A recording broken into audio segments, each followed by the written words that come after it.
En dehors de tout ce que nous avons déjà montré, nous trouvons également les épandages dans la stratosphère de traînées chimiques. Par la géo-ingénierie, que nous détaillerons ensuite.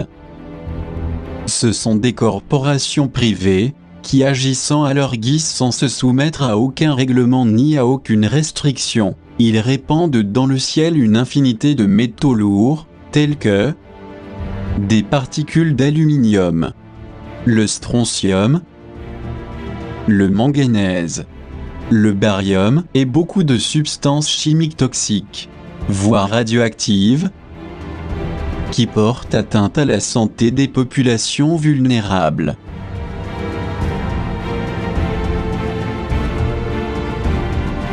Nous subissons de terribles dégâts, non seulement dans le domaine du changement climatique, mais aussi dans d'autres domaines, où des aérosols ionisés sont utilisés pour manipuler et contrôler l'esprit des gens, et qui affaiblissent de façon drastique toute réaction contre les gouvernements obscurs, qui ne cherchent que le dépeuplement à tout prix.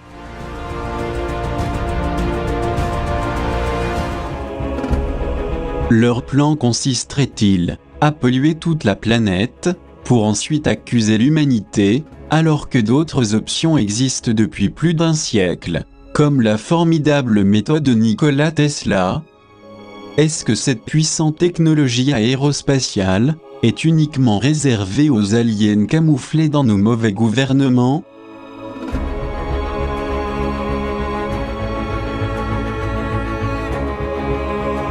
Il est important de prendre conscience que nous nous trouvons à un moment crucial de notre civilisation. Et tant que nous ne ferons rien,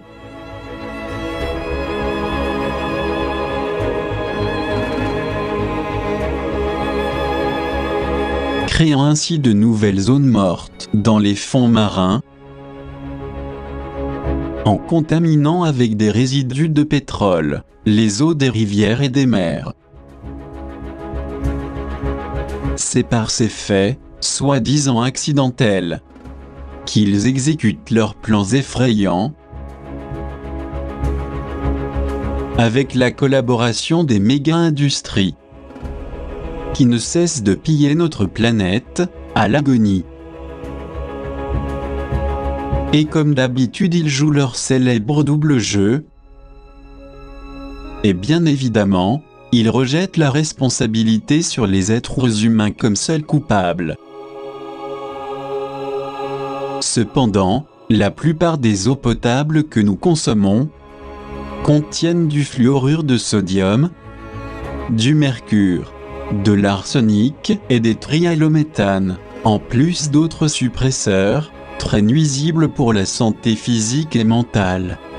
Pour savoir ce qui se passe autour de l'eau destinée à la consommation, il faut la faire analyser pour découvrir avec frayeur sa composition et les dangers qu'elle représente pour notre santé. Et que dire des eaux contaminées par le gaz de schiste, que beaucoup de personnes découvrent dans leur propre maison? Ne s'agirait-il pas des effets terribles du fracking et du besoin ambitieux d'exploiter notre sol, causant ainsi des mouvements tectoniques partout?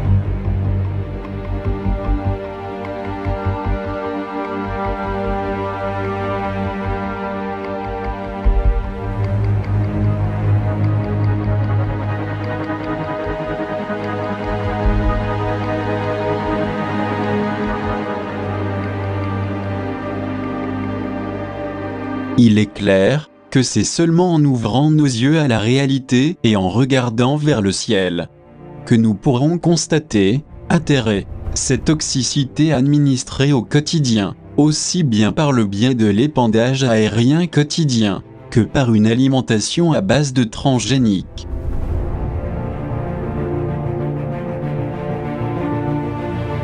C'est la seule manière de le vérifier, ainsi que de s'éveiller à la vérité et à la cognition conscience.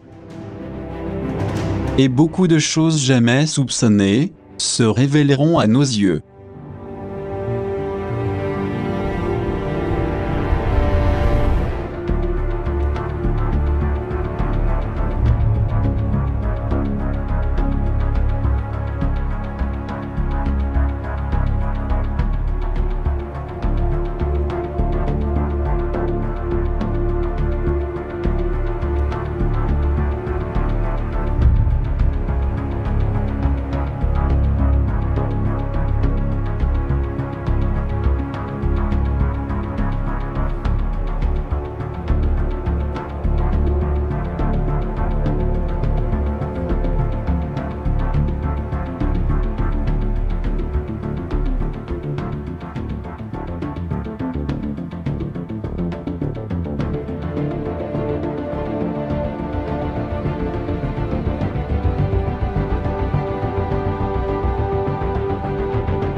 Ils sont nombreux les activistes, comme nous l'avons déjà évoqué, qui dénoncent les forces obscures, car ce sont elles les instigatrices des épandages aériens permanents, dans notre ciel, et sur toute la surface terrestre. Et quelles sont les conséquences de ces opérations secrètes, dont très peu osent parler ? S'agirait-il de la recrudescence de beaucoup de maladies, dont on ignore absolument leur cause ?